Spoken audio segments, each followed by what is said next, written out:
¿Qué tal amigos de Auto TV? Bienvenidos a un nuevo episodio de nuestro programa de todos los jueves a las 9 de la noche de industria y el mercado peruano. Nuevamente, por supuesto, con Yanni. ¿Cómo está, Yanni? ¿Qué tal, Quique? Bienvenidos a todos. Hoy día hemos trabajado un programa muy interesante sobre seguridad, sobre normas, sobre cosas que pueden venirse en el mercado y de pronto cosas que tampoco estamos muy al tanto en el sentido de desarrollo de nuestro mercado. Así que creo que tenemos un súper buen especialista para hoy y vamos a poder resolver varias dudas que teníamos. Así es, vamos a estar con Elliot Tarazona. Él es gerente técnico normativo de la Asociación Automotriz del Perú, la AAP, y nos tiene mucha información. Nosotros vamos a hablar sobre seguridad, pero por supuesto también sobre la reactivación, sobre el ISC, sobre todas las cosas que Elliot nos pueda ir contando y que tengamos dudas sobre esto para que ustedes también se informen de todo esto. Bueno, ahora sí, vamos con la llamada con Elliot Tarazona. Hola Elliot, ¿cómo estás? Bienvenido al programa Auto TV. Quique, muchas gracias. Yanni, también a ti un saludo especial en nombre de la Asociación Automotriz del Perú, también un saludo a todos tus televidentes. Gracias, Elliot. Gracias, Bueno, el gracias, día, bienvenido. Sí, día bueno, de, creo que tenemos varios temas, ¿no? Para hoy. así es, tenemos varios temas para el día de hoy, pero vamos a centrarnos un poco en lo que es seguridad, ¿no? En este programa ya hemos hablado con Armando Negri, el presidente de la AAP, que nos ha hablado un poco de la reactivación, pero ya nos vamos a centrar un poco más en cuanto a seguridad. Pero primero convertemos un poco de cómo está la industria, el mercado, cómo está Elliot acerca de la reactivación, qué está pasando que todos estamos esperando esta reactivación que al parecer no es muy riesgosa en cuanto a venta de autos, pero hasta ahora no tenemos respuesta del gobierno. Así es, Quique, estamos a la espera de que en los próximos días se apruebe el decreto supremo que aprueba todas las actividades que entrarían a la fase 2 de reactivación económica. Y lo que nosotros hemos solicitado al Ejecutivo es que se considere la venta de vehículos en esta fase. Y como tú lo has dicho, básicamente sustentado en dos cosas. En un primer punto, que son los temas de sanidad. Nuestra industria, el comercio de vehículos, no es una industria que llame a muchísima gente, que conglomere gente, por lo tanto, con los protocolos sanitarios que hemos preparado y el distanciamiento social se garantiza completamente la seguridad durante la atención a los clientes. Y el segundo sustento que hemos presentado a las autoridades del Ejecutivo es que nuestra industria, la actividad que realizamos nosotros es muy importante en la economía nacional. Solamente considerando la venta de vehículos, maquinarias, servicios y repuestos, nosotros contribuimos con un poco más del 7% del PBI nacional. Y si a eso le sumamos el tema de combustibles, estamos contribuyendo con 12% del PBI. Entonces, fíjate, nosotros participamos activamente en la economía nacional, por lo tanto, es la razón por la cual solicitamos ser considerados dentro de la fase 2 de reactivación económica. Elliot, quería preguntarte sobre la reactivación en los talleres, que ha sido lo primero que se ha tratado de impulsar. ¿Cuál es la situación ahora, ya casi un mes después de eso? Fíjate, Yanni, cuando se dio el decreto supremo 044 que estableció el periodo de emergencia nacional y la cuarentena, se dispuso en el artículo 9 de dicho dispositivo que el transporte de mercancías no estaba sujeto a las restricciones establecidas durante el periodo de emergencia. Poco después se dijo, sí, pero no tiene sentido que un camión circule si es que en mitad de camino tiene un problema, ¿quién le da el soporte? ¿Qué hacemos con las grúas? ¿Qué hacemos con los talleres? Entonces salió un dispositivo del Ministerio de Transportes estableciendo el concepto de actividad conexa, que consiste en que todas aquellas actividades que están vinculadas al transporte de mercancías estaba permitido. Los agentes de aduanas, las grúas y entre ellos los talleres de mantenimiento. Entonces, muchos talleres de mantenimiento han venido funcionando para dar soporte a lo que es el transporte de mercancías. Pero luego viene el tema, ¿y qué sucede con las actividades permitidas? Porque estamos hablando de la ambulancia, el patrullero, el carro del médico, que Exacto. obviamente está obligado a circular. Y de Entonces, pronto gente que tenga alguna necesidad de movilizarse, ¿no? ¿no es cierto? O algún nuevo negocio, distribución o lo que fuere. Entonces, nosotros como Acción Automotriz hicimos una interpretación legal de todo el marco legal vigente hasta ese momento y concluimos de que si habían determinadas actividades permitidas, el soporte para que estas actividades sigan funcionando estaba garantizado, y entre ellos estaba el de los talleres. Es por eso que los talleres han venido operando y brindando el servicio, pero eso sí, solamente a las actividades permitidas, y desde el mes de mayo a las actividades reactivadas, más no aún al resto de personas que no pueden circular porque su actividad todavía no está comprendida dentro de estas actividades. Entonces, estamos a la espera que en los próximos días, esperamos que hoy o mañana, se emita el decreto supremo que incorpore las nuevas actividades económicas a la fase 2 de reactivación. Y nosotros hemos pedido al Ejecutivo que se precise y se incorpore claramente que estén comprendidos los talleres de mantenimiento para evitar estas dudas y la venta de vehículos automotores. Son las dos actividades que estamos pidiendo que se reactive ya. Ok. Claro. Pero ahora, no me queda claro el plano de los talleres, este tema de la reactivación, porque ha sido lo primero que se ha pedido y no está del todo claro qué tanto a favor o qué tan rápido ha sido ese proceso, porque, por ejemplo, he podido hablar con algunos representantes de marca y ellos han tenido muchas dificultades para empezar a volver a operar con protocolos muy exigentes y cosas así. Sin embargo, otros talleres menores lo han hecho bastante más rápido o han incluso algunos empezado a operar sin, digamos, sin tanta normativa, ¿no? De repente un poco escondidas. Entonces, ¿cuál es el panorama de pronto sobre ello que tienen desde la AP? Como te comento, Yanni, el tema de los talleres están comprendidos dentro de las actividades conexas a las actividades esenciales. Es por eso que los talleres han venido operando y pueden seguir operando. Para los talleres, lo que se estableció fue un tema de adecuación, y yo me adecuo a los nuevos requisitos que ha establecido el Ejecutivo.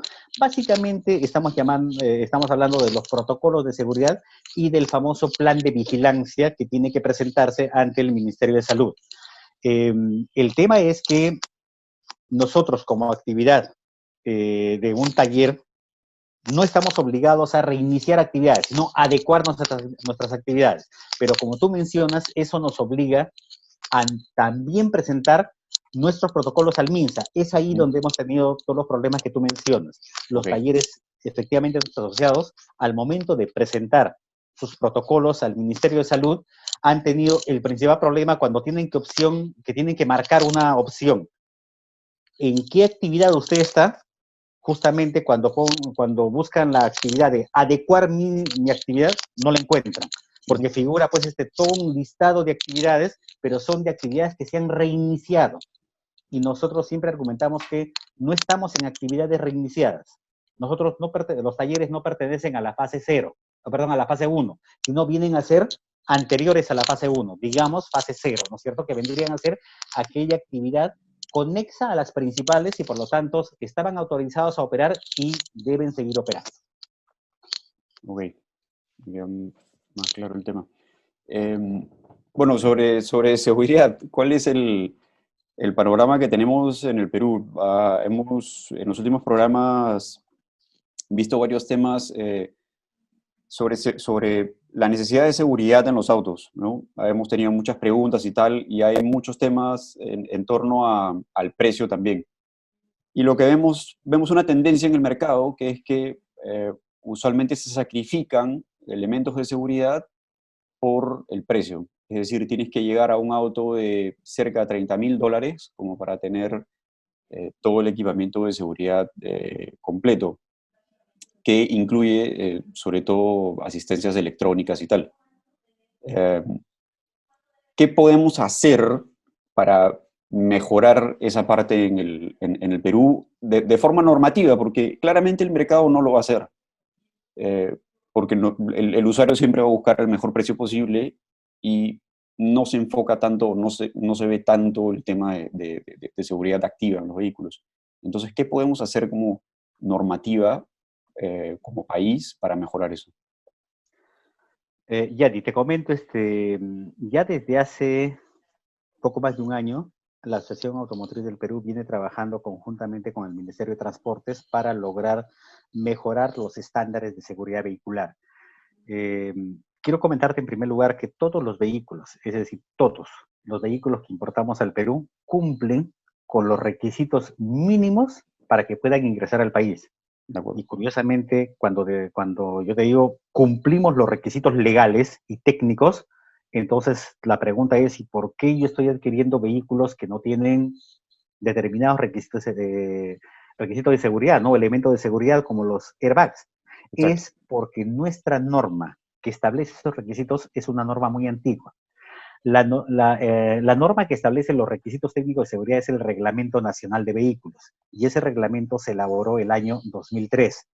Y desde esa fecha, si bien es cierto, se han hecho algunas modificaciones, ninguna de ellas ha incidido sobre los requisitos de seguridad.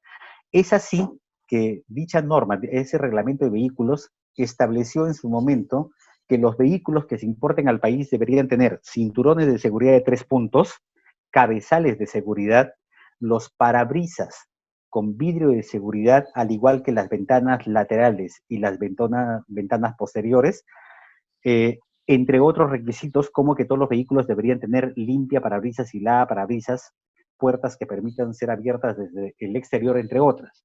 Y fíjate, son requisitos que se exigieron hace casi 18 años, y por lo tanto todos los vehículos que se importan al Perú lo cumplen, De ¿sí? acuerdo. El tema es que no ha habido una actualización. Entonces, ¿qué estamos haciendo nosotros como gremio?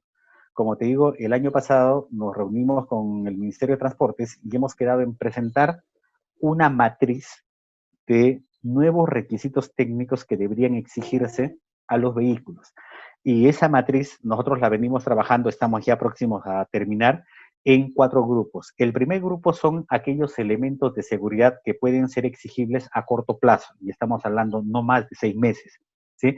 Allí estamos incluyendo anclajes de seguridad de los asientos, anclajes de seguridad de los cinturones de seguridad, el espejo retrovisor interior con ajuste día y noche, el espejo retrovisor exterior abatible, el limitador de tensión para el cinturón de seguridad, el pretensor del cinturón de seguridad, el sistema recordatorio del uso del cinturón de seguridad.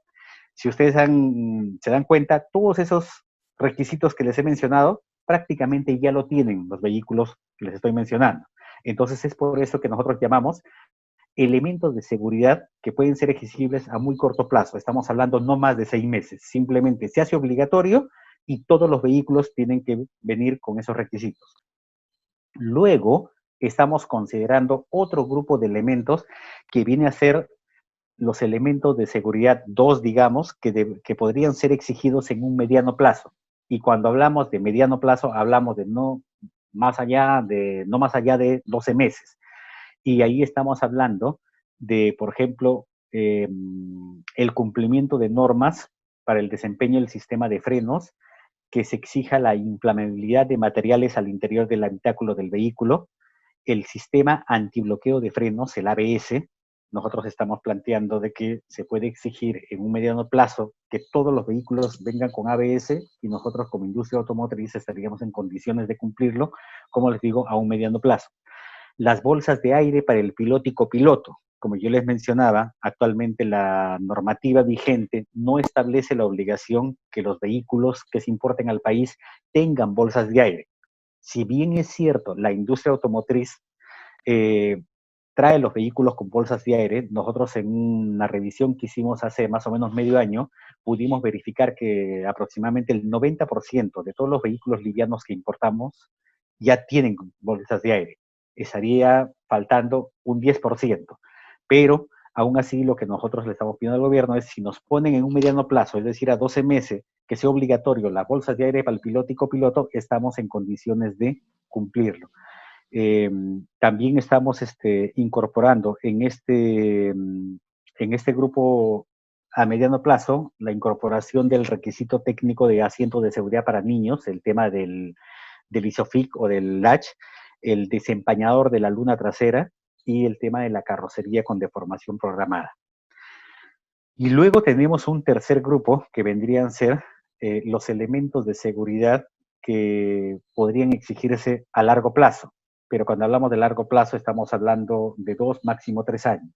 Y es ahí donde ya estamos considerando que deberían estar las bolsas de aire laterales, la posterior, o también las bolsas de aire de cortina, las luces de peligro ante frenada brusca, el sensor de estacionamiento posterior y el de estacionamiento delantero, el sistema de dirección colapsable y, en este caso, el sistema de control electrónico de tracción, el de distribución de fuerza de frenado y, sobre todo, el sistema de control electrónico de estabilidad, el famoso ESC o el ESP. Es decir, nosotros somos conscientes de que este sistema es un sistema muy, muy importante de seguridad vehicular. Nosotros lo sabemos. Y también sabemos que obviamente representa un costo adicional. Pero si todos estos requisitos van considerados como exigencia para todos los vehículos, ténganlo por seguro de que ya no va a haber esa excusa que se puede argumentar de que no coloco este o tal elemento de seguridad porque es muy caro y eso finalmente me llega a tener un vehículo que no va a estar en condiciones de competir con mi competencia porque el de mi competencia no coloca tal requisito de seguridad y sale más barato. No, incluso nosotros en este proyecto que planteamos al MTC, estamos proponiendo que también, por ejemplo, a largo plazo se puede exigir el sistema de información de punto ciego, el sistema de monitoreo de presión de aire en los neumáticos y el de permanencia o abandono de carril. Es decir, son requisitos que podemos nosotros discutir si está bien que sean a 12 a 24, pero que desde el punto de vista de la industria automotriz estamos llanos a proponer al Ministerio de Transportes para que se exija. Sí, claro, porque hay muchas personas que piensan que las marcas son las que no nos dan esta seguridad, que no piensan en nosotros, porque esos mismos autos en otros mercados, por las exigencias de esos mercados, llevan, por ejemplo, 6 airbags y aquí nos pueden traer uno con un airbag o sin ABS. Pero también es una cuestión más de regulación del gobierno, porque yo creo que las marcas, si dejan de hacer esto, van a perder mercado, ¿no? Y en un mercado tan sensible al precio como es este tipo de autos de entrada. Pero qué bueno que estemos con un plan para por lo menos seguir y que el público esté consciente de que estamos yendo hacia una normativa más segura, ¿no? Porque, Sí, Kiki. porque en Sí, Europa, digo, efectivamente. en los países más desarrollados, el día de hoy no entran vehículos sin 6 airbags, sin ABS, ¿no? Es imposible, ¿no? Por eso nosotros deberíamos estar más o menos a ese nivel, porque es una cuestión de seguridad, no es una cuestión de comodidad o tener mejores cosas en el auto, ¿no? Que no tengan que ver con seguridad. La seguridad es algo imprescindible. Yo creo que eso es lo que a mucha gente le molesta. Pero qué bueno que tengamos, como tú dices, esta ruta, ¿no? Sí, es correcto, Quique, lo que tú dices. En otros mercados definitivamente los vehículos vienen con sistemas más avanzados o más sistemas de seguridad vehicular. Y en nuestro caso no lo hacen porque, en primer lugar, como te dije, la normativa no lo exige. Prácticamente nosotros hemos caído a una autorregulación. ¿Por qué razón? El 90% de nuestros vehículos vienen con bolsas de aire. Te repito, es por la autorregulación que nosotros mismos nos hemos impuesto. Es decir, somos conscientes de que la seguridad vehicular exige que los vehículos vengan con bolsas de aire, pero aún tenemos una ventana de 10% que no lo traemos con bolsas de aire porque, justamente por lo que tú mencionas, porque por un tema comercial, aún algunas marcas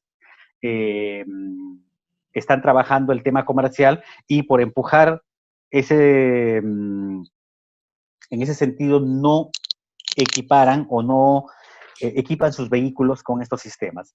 Pero también quiero comentarte de que al momento en que nosotros presentamos esta propuesta de requisitos técnicos vehiculares, también paralelamente estamos presentando al Ejecutivo, en este caso al MTC, su mecanismo de control, porque no sirve de nada que nos llenemos de normas si no vamos a tener cómo controlarlas, ¿sí? Y en ese caso, el mecanismo de control que nosotros hemos planteado es el de la homologación vehicular. Y también hemos trabajado con el MTC en dos temas de la homologación. Primero es cómo diseñar una ficha técnica para que todos los importadores llenen esa ficha y acrediten el cumplimiento de los requisitos exigibles. Pero si los requisitos son muy básicos, porque acuérdate que te decía, los requisitos son del año 2003, no tiene sentido que este sistema también funcione, porque vamos a estar revisando requisitos de hace 20 años. Entonces, en los próximos meses, el Ministerio de Transportes va a estar publicando esta ficha técnica de homologación para vehículos de la categoría M1 y N1. Estamos hablando de una primera ficha para autos y camionetas, ¿sí? Donde se está estableciendo cómo debe ser el control de estos requisitos. Y el segundo tema que se tiene que trabajar es cómo implementar el sistema de control de estos requisitos técnicos, y para ello se ha hecho una propuesta al Ministerio de Transportes que también va a ser publicado conjuntamente con estos nuevos requisitos, de un nuevo sistema para establecer la homologación vehicular en el Perú, y que esta homologación sea de los nuevos requisitos que se aprueben. Homologar es básicamente un proceso de comparar que el vehículo cumple los requisitos de la norma, pero tiene que haber una comparación efectiva, si no, no sirve de nada cualquier requisito que nosotros podamos sacar. Y la idea es que en los próximos 2 años ya tengamos homologación vehicular en una primera etapa documentaria, para pasar luego, mediante una inversión que se estime en unos 15 millones de dólares, más o menos, en que se pueda instalar unas plantas de homologación para hacer ya la verificación física del funcionamiento del vehículo y garantizar así que está cumpliendo los requisitos que pide la norma. De acuerdo con eso, Elliot, lo único que tengo ahí es, que me deja duda es la implementación de todo esto, porque, como dices, o sea, hay muchas normas, todo es muy interesante sobre el papel, pero hacerla cumplir usualmente en el Perú siempre es lo más difícil. ¿Qué podemos hacer un poco más allá de solamente la norma? ¿Crees que podamos de alguna manera concientizar a la gente? ¿Podemos hacer campañas respecto a eso? Te lo digo por lo siguiente, porque, por ejemplo, en los controles de seguridad activos en los autos, no tenemos conciencia sobre ello. Sin embargo, creo que los últimos accidentes o lo último que hemos visto más significativos, el de la Javier Prava, por ejemplo, y hace unos días o hace unas semanas apareció un video de un accidente en el circuito de playas, que hay 2 autos que casi atropellan a un policía y tal. Hay 2 autos que se salen de la pista, uno incluso se voltea, y hay una camioneta que, si bien hace una maniobra extraña, se queda sobre la pista. Y de esos 3 autos, el único que tiene un control de estabilidad, esa es la camioneta que se queda en la pista y que no se accidenta. Entonces, ¿no podríamos como ir un poco más allá solamente de la norma y para tratar de concientizar a la gente de la importancia de estos sistemas?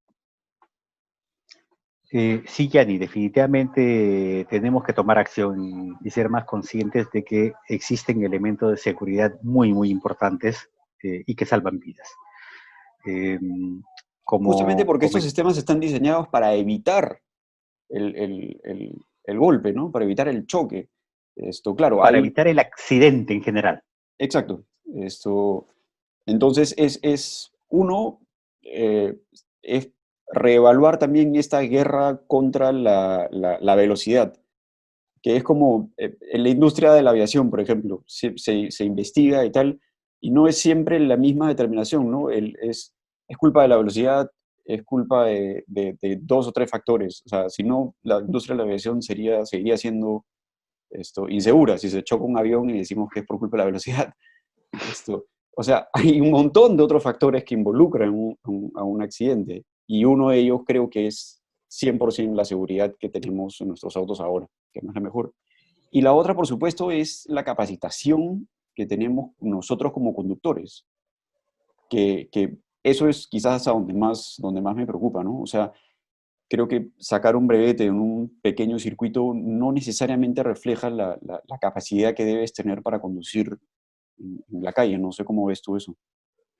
Sí, como tú lo mencionas, los factores que inciden en un accidente de tránsito son básicamente 3. El factor humano, el factor vía y el factor vehículo. Todo lo que es capacitación, el tema de requisitos que se deben cumplir para sacar un brevete, eh, inclusive las normas que se deben cumplir durante el momento en que uno está manejando un vehículo y la concientización en general es factor humano. ¿Sí? Es una responsabilidad muy grande que tiene el Estado de trabajar ese tema y nosotros tenemos que apoyar. Nosotros tenemos que buscar que cada vez más el propio usuario cumpla estrictamente las normas que se han dado, pero no porque simplemente estén en blanco y negro, sino porque somos conscientes de que esas normas son muy importantes y pueden salvar vidas. El otro tema, el otro factor para reducir accidentes es el factor vía. Entonces, una vía en mal estado definitivamente puede ocasionar accidentes y puede ser, por eso es muy importante que el Estado, las municipalidades, siempre estén trabajando en tener vías con mucha seguridad. No sé si ustedes han leído, hace poco salió un reporte de que en el Perú es uno de los países donde se venden más suspensiones que en otros países. Entonces la pregunta es, ¿y cómo así? Tienen muchos autos. No, estamos hablando del índice de suspensiones versus la cantidad de autos. Es mucho mayor la venta, ¿sí? Y es obvio que, porque cambiamos más rápido que en otros países, ¿no es cierto? Porque nuestras vías están en mal estado. Y el tercer punto, que es muy importante para evitar accidentes, es el factor vehículo, ¿sí? Nosotros cuando conocemos un siniestro de tránsito, siempre vamos a ver que en más del 80% dicen, no, factor humano, exceso de velocidad, ¿sí? Pero es porque los peritos que hacen estas investigaciones, lo más fácil es decir, el chofer se equivocó. Pero en muchos casos el factor vehículo representa un índice mucho más allá de lo que sale en realidad, mucho más del 5% que muchas veces figura como causante del accidente. Para eso nosotros creemos que se deben implementar algunas políticas muy, muy importantes que venimos impulsando como Acción Automotriz. Tenemos que garantizar que las inspecciones técnicas vehiculares cumplan realmente la función para la cual han sido autorizados. Hace poco un amigo me decía, no, pero estamos pidiendo que las inspecciones técnicas nuevamente se reinicien porque van a causar accidentes. Y yo le decía, ¿no? Bueno, pues que pidan, al igual que las comidas, que hagan su trabajo por delivery. En total, tienen bastante experiencia haciendo ese trabajo, ¿no? Pero en realidad, si bien es cierto, no está bien decir eso, pero el tema es que las inspecciones técnicas tienen que cumplir la labor para la cual fueron autorizadas. Tienen que garantizar sacar carros de circulación. Si no logran sacar carros es porque no están haciendo una buena labor. Les cuento como anécdota que hace tiempo conversábamos en un evento de revisiones técnicas. Nos contaba un expositor alemán que en Alemania, de todos los vehículos que pasan la revisión técnica, aproximadamente rechazan el 30%.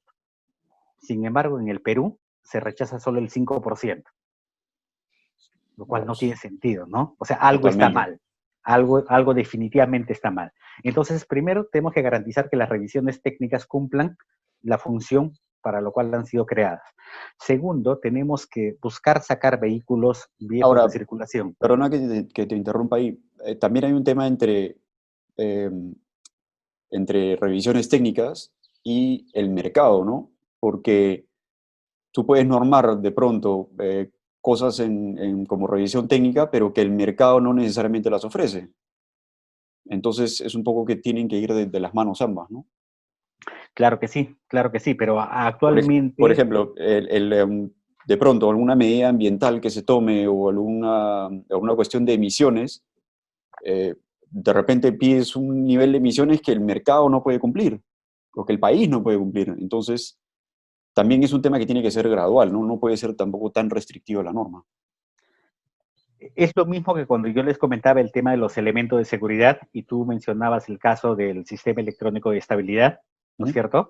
Sí. Nosotros la propuesta que hemos hecho o que estamos para hacer el Ejecutivo es en un corto plazo, que estamos hablando en menos de acá un año más o menos, o desde que salga la norma un año, por ejemplo, se puede exigir el ABS para todos. Recuerda que para que un vehículo tenga control electrónico de estabilidad, es requisito que tenga ABS. Exacto. Entonces podemos empezar pidiendo el ABS para después un año más adelante, estamos en 2 años o máximo 3 años, tengamos el control de estabilidad. Eso lo llamamos gradualidad. Y lo mismo pasa en el tema de emisiones que tú nos estás comentando.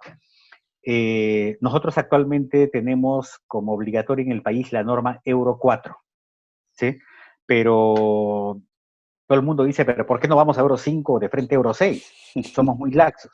El tema es, para que un vehículo pueda cumplir una norma como la Euro 6, no solo requiere que el vehículo cuente con sistemas avanzados de control de emisiones, sino además requiere que el combustible sea mucho más limpio de lo que existe. En el Perú, nuestro combustible tiene en promedio 50 partes por millón de azufre. Y el tema es que va a tener ese promedio durante los próximos 3 años. Y la norma Euro 5 y Euro 6 requieren como mínimo 10 partes por millón de azufre. Entonces, no tiene sentido que nosotros, por ejemplo, traigamos vehículos con sistemas muy avanzados de control de emisiones, Euro 5, Euro 6, si al final vamos a estar yendo al grifo, al que querramos, donde vamos a echar un combustible de 40 a 50 partes por millón, y como es un combustible limpio, pero no es muy limpio, ¿sí? Porque ya un combustible de 50 partes podemos decir que es limpio, pero no es muy limpio como requiere un Euro 6. Al final, esas impurezas que tiene ese combustible terminan saturando los sistemas avanzados de control de emisiones que tienen esos vehículos modernos y a la larga terminan haciendo que estos se malogren y sean más contaminantes incluso que un Euro 4. ¿Sí? No, Es por eso. lo más grave es que termina siendo culpa del representante de la marca, del fabricante, ¿no? Y es quien tiene que al Es final por eso, responder a todos los es por problemas. eso que no importan estos autos, ¿no? Por eso no tenemos diésel, tampoco autos diésel, no hay muchos, porque los que fabrican los autos deciden no arriesgarse, ¿no? Porque como dice Yanni, de ahí van a echarle la culpa al fabricante. Así es, Quique, y una experiencia, les cuento, el año pasado, Audi trajo 2 modelos bastante modernos. Uno de ellos agarró, reportó a los 2 meses ya problemas en las emisiones. Mandaron el reporte a Alemania, Alemania les pidió mayor información, 2 meses después mandaron un nuevo reporte y finalmente Alemania les dijo, disculpen señores, es su combustible. Así que esos 2 carros me los regresan y ya no, hasta que no tengan ustedes un buen combustible, no se envían estos productos al Perú. Sí, sí, sí, sabemos eso con otras marcas, incluso también cuando lanzan un auto nuevo, acá nos llega con algunos meses de diferencia justamente porque las evoluciones en términos del combustible van avanzando en el tiempo, ¿no? Entonces, para venir al Perú también toma un poco más de tiempo, es un procedimiento también un poco más engorroso para los representantes de marca, también a veces enviar muestras y tal. Entonces, sí, claro, tenemos un problema que va más allá solamente del mercado, ¿no? De la oferta. Así es, Claro, Yanni. Entonces, son problemas que creo que mucha gente no se da cuenta, ¿no? Que simplemente piensa que hagámoslo así porque así lo hace el resto, pero hay que ver también, como por ejemplo, cuando hablábamos un poco sobre los autos que se producen para la región, ¿no? Que mucha gente los rechaza porque dice que la calidad no es la misma, pero como tú dices, Elliot, la infraestructura de las pistas acá hacen que las suspensiones sufran tanto, que los únicos que aguantan son los que están creados para América Latina. Los autos europeos no aguantan. es Siempre hay que verlo Aguantan menos, ¿no? Digamos que aguantan menos, ¿no? No digamos que no aguantan. aguantan menos, pero mucho menos. Se nota que aguantan menos y es algo positivo y que la gente no se da cuenta, ¿no? Que hay cosas que se hacen también para el público. Todo el mundo piensa que siempre las marcas tiran para su lado y quieren simplemente vender más y se acabó, ¿no? Pero hay que darse cuenta un poco de nuestra realidad. Así es por eso que no sé si, bueno, ustedes lo deben conocer, por ejemplo, en el caso de vehículos pesados, en el Perú nunca se lanza un vehículo pesado sin antes haber sido configurado para el Perú. Ejemplo, un camión, ¿no? Un camión, de hecho, que va a ir de la costa a la sierra y tiene que pasar Tiquio. ¿En qué otros lugares del mundo en menos de 8 horas o 10 horas está yendo del nivel del mar hasta prácticamente 5.000 metros? Entonces, tienen que configurarse en los vehículos para nuestra realidad. Y muchas veces también con los vehículos livianos sucede eso. Sí, claro, incluso en varios lanzamientos hemos estado con ingenieros de varios países. Lo más reciente me viene a la cabeza con Hyundai, que vinieron ingenieros coreanos a hacer una serie de pruebas, ¿no? Sobre los autos antes de lanzarlos y presentarlos. Estuvo Ramón Ferreiros haciendo las pruebas con ellos. Entonces sí, hay muchísimas cosas que ocurren detrás y que cada decisión que se tome, y eso también hay que entenderlo, afecta a un montón de otras cosas. No es solamente, ok, mañana hacemos esto y se acabó. Es un proceso evolutivo, ¿no? Más que de Claro, imposición. pero creo que también es importante saber cómo va la evolución, ¿no? Como tú nos estás contando, Elliot, Exacto. que hay un plan, ¿no? Que se piensa de acá a 3 años poder tener más o menos lo que ahora tienen como norma países desarrollados, ¿no? Eso es lo que la gente quiere saber, creo yo. Quiere saber si es que hay un Elliot, a plan. nivel regional, ¿cómo estamos en ese sentido? En el sentido de normativa y de oferta en el mercado. A ver, en lo que son temas de emisiones, estamos atrasados. Ya los países de la subregión están ya en Euro 5 y algunos entrando a Euro 6. Nosotros, como te digo, estamos en Euro 4, pero que básicamente por las limitaciones del combustible con el que contamos en el país. Hace cuestión de un par de meses, Petroperú nos hizo un informe a la acción automotriz donde se nos dice que para el segundo semestre del año 2023 ya estaríamos contando con un combustible de menos de 10 partes por millón. Básicamente estamos hablando cuando se inicie la operación de la refinería Talara, ¿sí? Talara nos va a dar a nosotros un combustible de 10 partes por millón. Entonces, si Talara nos da 10 partes por millón y empieza en el segundo semestre del 2023, nosotros como Acción Automotriz no tenemos ninguna excusa ya para no traer los vehículos Euro 6.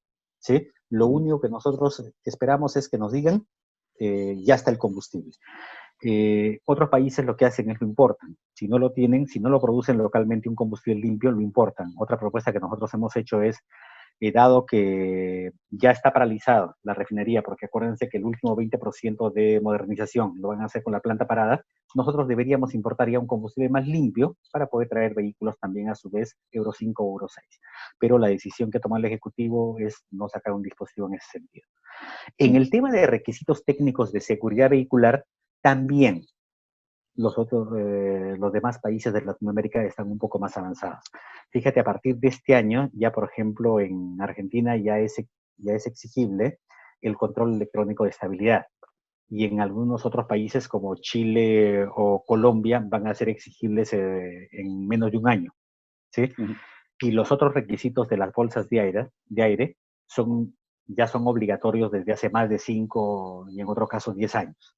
Nosotros aún no es obligatorio en el Perú.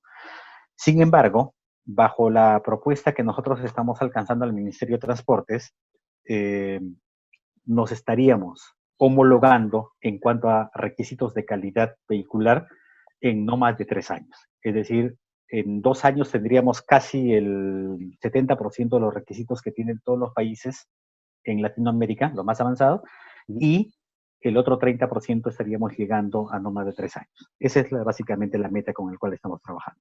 ¿Y ves que es una meta factible? Sí, Yanni, yo creo que sí, porque acuérdate que es una meta que lo estaríamos proponiendo nosotros mismos y habiéndose discutido a la interna, porque nosotros no queremos que por ahí el Ejecutivo saque una norma que nos diga, pues, a partir de mañana todos los vehículos deben tener con 6 bolsas de aire, ¿sí? Claro. Lo cual es fantástico por el tema de seguridad, pero no responde a la realidad. De un día para otro no podemos exigir que todos los vehículos que se importen tengan 6 o 8 bolsas de aire. Lo que nosotros queremos es que ese proceso sea gradual y parece que nosotros como gremio automotor estamos haciendo la propuesta y al hacerlo de esa manera veo yo que va a ser completamente factible cumplirlo, porque nosotros mismos estaríamos proponiendo esos requisitos. Te pregunto justo... Sí, perdón, Quique.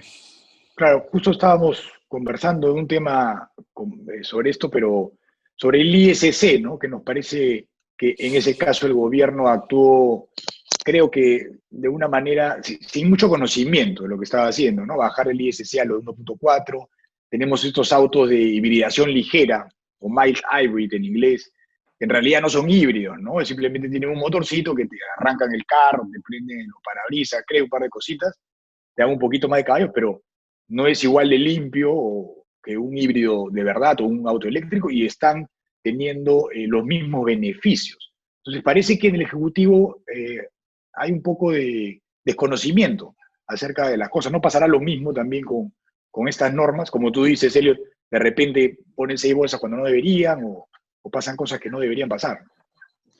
Exacto, y es por eso que nosotros como gremio estamos tratando en lo posible de dar todo el soporte al Ejecutivo para que no nos sorprendan con normas de este tipo, ¿no? Como tú lo acabas de mencionar, efectivamente la hibridación ligera no es lo mismo que un vehículo híbrido, pero también se han cometido otros errores en cuanto a hacer un tema de aplicación del selectivo de manera escalonada, que es toda una confusión, ¿sí? Eh, Tú sabes que los vehículos entre 1.4 y 1.5 ahora tienen 7.5% del selectivo, ¿sí?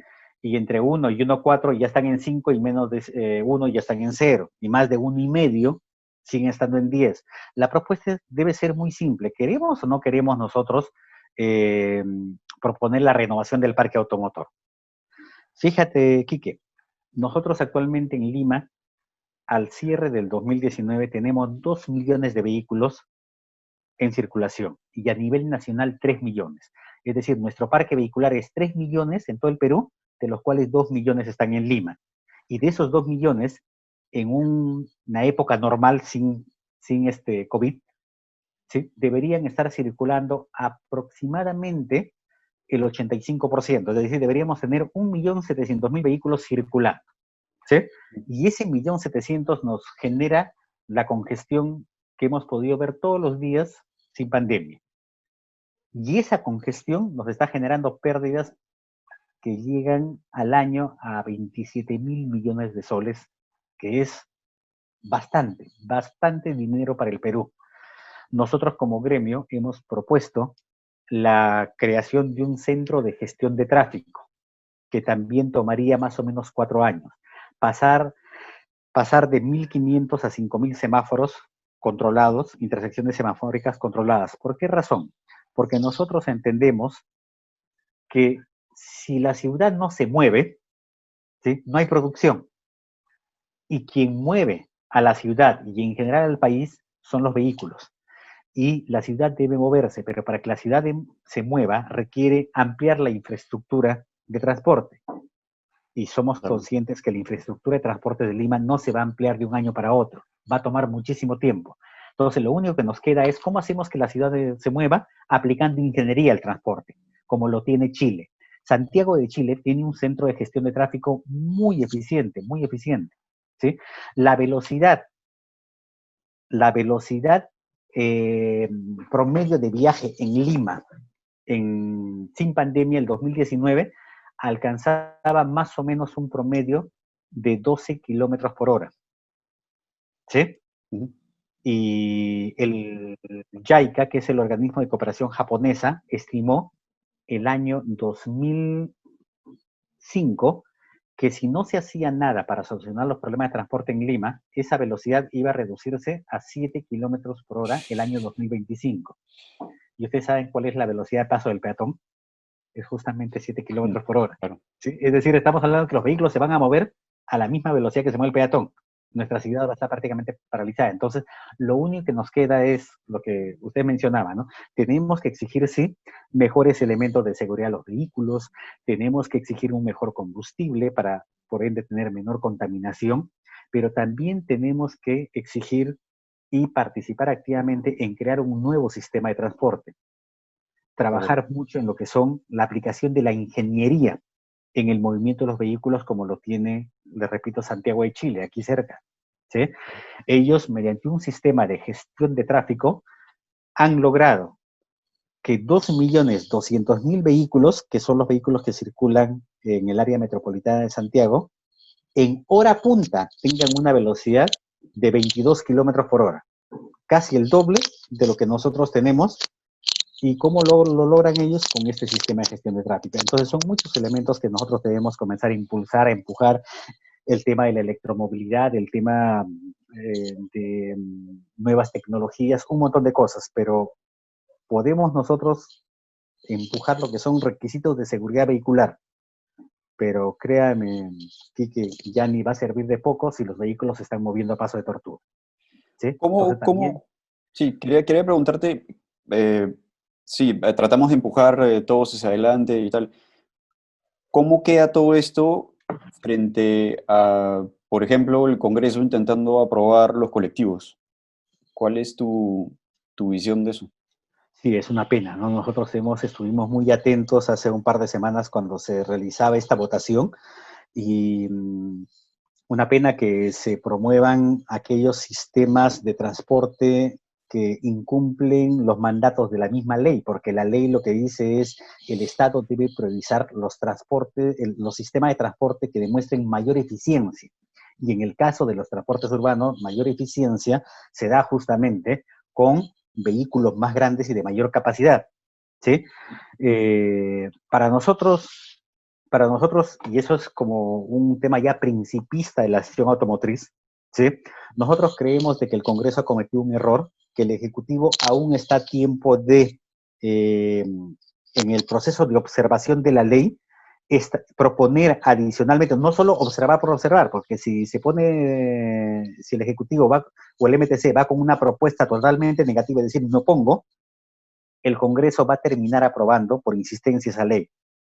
La propuesta sería que el Ministerio de Transportes se oponga al proyecto, pero a su vez presente algunas alternativas, proponga Claro. alternativas, por ejemplo, decir, no, mira, ya, si finalmente vas a aprobar un proyecto de este tipo, que el transporte interprovincial no lo hagas pues en auto, sino propongan un vehículo un poco más grande.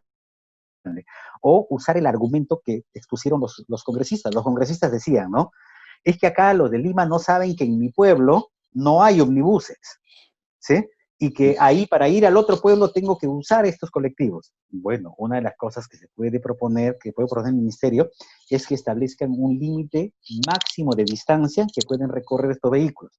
Por ejemplo, 150 kilómetros, no más. Porque si la ley sale como está la autógrafa, prácticamente se va a poder ir de Lima a Tacna o de Lima a Tumbes sin ningún problema en estos autos. Y eso está mal. De acuerdo. Y se complica un poco más ahora el asunto teniendo a las empresas de transporte formales paradas, ¿no? En ese sentido, y vemos colectivos todos los días en las noticias circulando libremente. Es otro tema que además es preocupante porque las empresas formales no están trabajando en este momento y ello va a llegar a un punto en donde si se quiere evitar la pandemia y cumplir los protocolos que ha establecido el MTC, no sé si ustedes pudieron ver, y justo hoy día salió una modificación de esos protocolos, cómo debe transportarse la gente ahora en los omnibuses, tanto urbanos como interprovinciales, es prácticamente una persona por asiento. El tema es cómo van a hacer los empresarios transportistas para mantener su negocio si, en este caso, la oferta vehicular lo van a tener que reducir a la mitad. No hay manera, a menos que suban los pasajes al doble, y eso no va a pasar. Es ahí donde el Ejecutivo va a tener que subvencionar los servicios de transporte urbano y los interprovinciales. Y eso sigue siendo más dinero del Ejecutivo, ¿sí? Que va a tener que ir metiendo. Hasta que no logremos controlar todo este tema, vamos lamentablemente el Ejecutivo lamentablemente va a tener que comenzar a subsidiar todo este sistema de transporte, ¿no? También se podrían volver un poco informales, ¿no? Los que están tratando de ser formales con todos estos protocolos, viendo que los informales hacen lo que quieren, podrían irse por ese lado también sería un error. Así es, Quique, porque al final vas a caer en un tema de supervivencia, ¿no? Ya tienes que buscar cómo generar los ingresos a tu negocio porque no puedes estar parado toda la vida. Elliot, no me quedó claro algo del selectivo, de este impuesto del selectivo de consumo. La decisión es un exceso de entusiasmo, es falta de conocimiento. ¿Por qué se da una norma de ese tipo?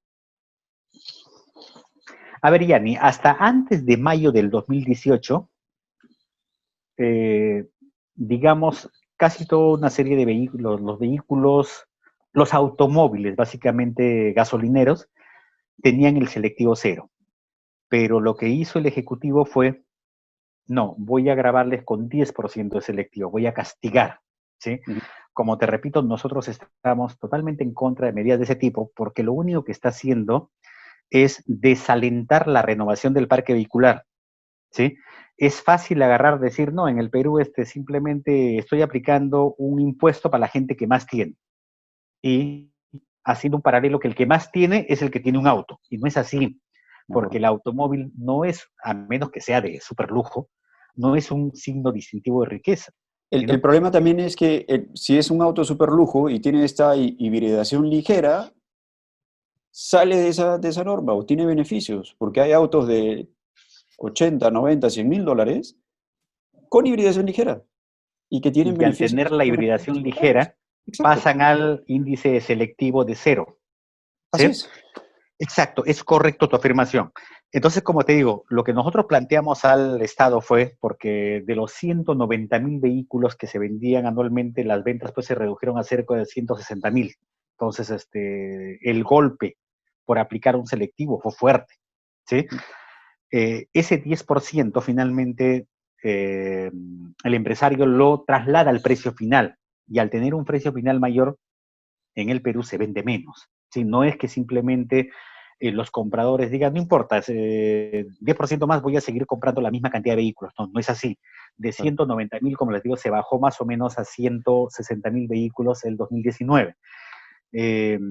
Entonces, con eso nosotros un poco lo que queríamos demostrar al Ejecutivo es que en vez de ganar más, porque ahora gana más por selectivo, ¿sí? En realidad, como vende menos, ya está, en términos generales, está ganando menos, porque el impuesto a la renta es menor, porque los aranceles es menor, es decir, hay otro tipo de impuestos que se aplican a los vehículos que al ser menos, hacen que el impuesto total neto que tenga que ganar el fisco ya no sea el mismo. Y el otro tema, como te digo, es efectivamente lo que tú mencionas, ¿no? Que si bien se trató de promover lo que son los vehículos híbridos y eléctricos, porque también había un error que estaban en 10%, lo cual no tiene, era una norma absurda, y sí se logró bajar a 0. Ahora tienen 0 los vehículos híbridos y eléctricos. El tema es que los de hibridación libre efectivamente están ahora pasando como híbridos en general, porque no existe una normativa también ahí que defina en qué momento un vehículo es híbrido y cuándo no lo es, para poder acoger estos beneficios, que también falta trabajar. Y sobre el papel, en esa parte, la norma es muy bonita, ¿no? Por decirlo de alguna forma, esto, en el sentido de, claro, queremos autos más limpios y tal, pero eso no existe en el mercado peruano, o hay muy pocas alternativas de eso. Entonces, es como una norma adelantada a su tiempo, si queremos ponerlo en palabras bonitas. Pero también era feo, Yanni, era bien feo lo que había antes. No es posible que antes del 2019, de mayo, el Perú era el único país, por no decir del mundo, donde los vehículos híbridos y eléctricos tenían un selectivo de 10%. El mismo impuesto que tenía el diésel, ¿sí? Y el diésel era castigado por ser contaminante, y lo mismo castigaban al eléctrico. Claro. Ahora, como te digo, se ha pasado al 0, lo cual es un avance. Había que mejorar algunas cositas y ver la manera de cómo aprovechar que este beneficio que nos da el Estado para poder traer más vehículos de este tipo un poco más adelante, ¿no? De acuerdo. De todas maneras.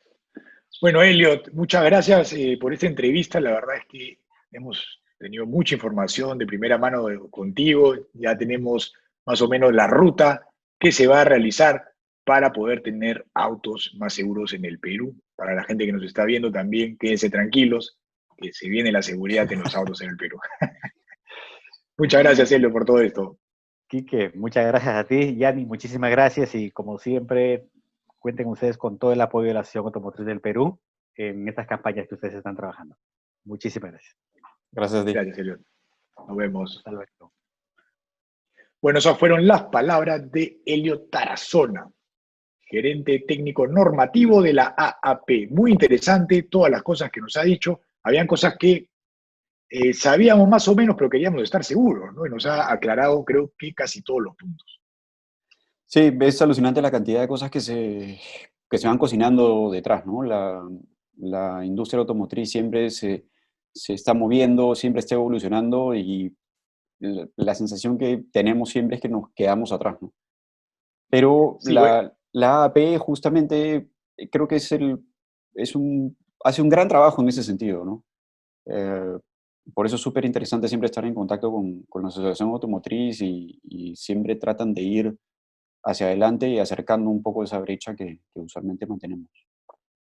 sí, también hay muchas preguntas o inquietudes de la gente que nos ve que siempre están preguntando acerca de la seguridad de los autos, ¿no? Que es una irresponsabilidad de parte de las marcas, que no puede ser a que nos manden marcas autos inseguros y los mismos autos a otros países seguros, pero es cuestión de la normativa, ¿no? Porque las marcas, Mm. al, o sea, imagínense, yo soy una marca y decido no llevar mis autos con menos de 6 airbags y sin control de estabilidad. La otra marca me come y se acabó, me voy del mercado y me fui orgulloso de traer autos seguros. Nadie se Es verdad. acordará, por supuesto, ¿no? La cosa es mucho más complicada, ¿no? La cosa viene desde el gobierno, viene desde la norma. La única forma de hacer esto es poniendo una norma. Esos países que tienen autos seguros es porque hay una norma, no existen autos que puedan entrar porque no está permitido. Y Mm. es ahí donde debemos luchar y donde debemos apoyar a la asociación, porque la asociación ya quedó claro que tiene un plan para esto, un plan escalonado, saben cómo hacerlo, no es como muchos también pueden pensar desde mañana, que entren todos con 6 airbags y control de estabilidad ABS y todo, ¿no? Es una cuestión escalonada, ya en 3 años yo me comprometo a llamar a Elliot nuevamente a decirle cómo va la cosa, ¿no? Porque tenemos que saber cómo van los avances. Y muchas veces también las trabas están en el gobierno, ¿no? El Congreso, el Ejecutivo, hay tantas cosas que uno tiene que sobrepasar. Y a veces te meten una norma que ni la asociación tenía idea de lo que estaba pasando, ¿no? Es Exacto. complicado. Sí, hay un tema de lo que dices, ¿no? Un tema de voluntad, sobre todo voluntad política, ya acá se confunden una serie de temas en el medio. Ahora, sí me parece interesante lo que dices, porque hemos apostado siempre a que el mercado regule solo. Eh, y lamentablemente nosotros siempre vamos a estar enfocados en el menor precio posible a la hora de comprar un auto. Es un hecho, es la segunda inversión más grande que vas a hacer en tu vida. Sí, Entonces, pues. después de tu casa. Entonces, vas a querer inevitablemente pagar lo menos posible. Y el tema de la seguridad es que no son cosas que necesariamente sean tangibles, que necesariamente las vayas a tocar o que vayan a trabajar contigo en el día a día o viajar en el auto contigo el día a día. No es como una pantalla bonita o un sistema de entretenimiento bacano, un buen sistema de sonido. No, son cosas que van a aparecer en determinadas circunstancias nada más. Y es la diferencia entre tener un accidente mayor o menor, o tener un accidente o no tenerlo. Pero Entonces, también no solo nunca, eso de que, sí, nunca cuentas con el hecho de que te puede pasar. claro, Entonces, ahí es cuando como Estado deberíamos decir, ok, esto es importante para la salud, es importante para la gente, para las personas, entonces tenemos que hacer algo por ello. No lo van a hacer las marcas jamás, porque es más, hay autos que son muy seguros, que están en otros mercados y tal, pero que aquí no llegan con tecnología, con seguridad activa, con controles de estabilidad, controles de tracción y tal. Porque hay una diferencia en el precio y eso, como lo que tú dices, lo saca completamente de competencia. y aparte no solo es una inversión que hace cualquier persona, sino aquí en el Perú hay mucha gente que trabaja con el auto, ¿no? Que hace servicios de taxi o miles de otros servicios que puede hacer con el auto, entonces ya tú lo ves como una inversión. Entonces, si yo voy a tener este auto tantos años, no me conviene pagar un poquito más por seguridad. Pero al mismo tiempo también estás arriesgando la vida de la gente que estás llevando, ¿no? Y otro punto también es que no, como tú dices, que no lo ves, tampoco la gente que suba a tu taxi lo ve, Mm. ¿no? Entonces, tú paras un taxi, no sabes si es seguro o no, si tiene ABS, si tiene SP, es imposible saberlo, ¿no? Entonces, Mm. es una responsabilidad, ¿no? De todos, creo yo. De acuerdo, sí, ese es un tema bien complejo, ¿no? Y como vemos, lo interesante es que eh, una pequeña decisión o tan solo un pequeño cambio afecta a un montón de otras cosas. Entonces, ya no es solamente cambiar el auto, cambiar la regulación y tal, es también nosotros tomar conciencia sobre eso, para qué sirve, para qué importa, estar un poco más informados sobre el tema. Y es finalmente el entorno el que termina empujando, ¿no? Como el tema de resolver el tráfico. Si nosotros no ponemos a nuestra parte y no cambiamos nuestra forma de pensar, da igual, así tengamos un Imposible. millón de carreteras, poco se va a poder hacer. Esto, Bueno, también hemos tenido un poco de información sobre esto del tráfico que nos dijo Elliot al final. Sí, entonces, por eso, ¿no? Es una cuestión mucho más compleja y bueno, está el debate abierto, así que encantados de escuchar a todos los que tengan algo que decir sobre esto. Así es que si ustedes tienen algo que decir, no se olviden de comentar aquí abajo qué les pareció esta entrevista con Elliot y qué es lo que piensa usted acerca de la seguridad y, bueno, en general del mercado de automóviles del Perú. También suscríbase y le tienes que dar a la campanita para poder recibir las notificaciones cada vez que estrenemos un nuevo capítulo más de industria o de cualquier otro video que tengamos. Mañana tenemos Motorsport, va a estar bueno también, vamos a analizar muchas cosas, así es que esténse atentos. Mañana a las 9 de la noche estrenamos otro capítulo más de Motorsport.